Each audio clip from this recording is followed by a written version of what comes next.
Susun Cafe. Yun, kasama Ford. namin. Galing pa yan ng Maynila. Explorer. Alam dito para magayos niyan. Issue. Nag-overheat. Dahil mahina yung fan.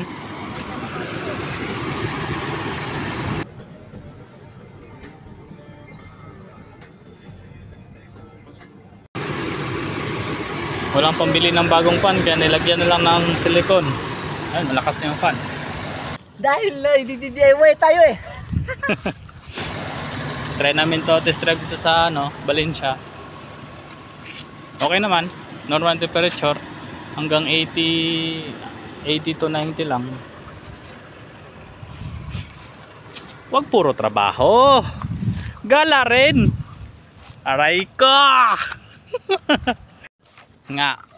Anong masasabi mo sa location yung nga? Nga.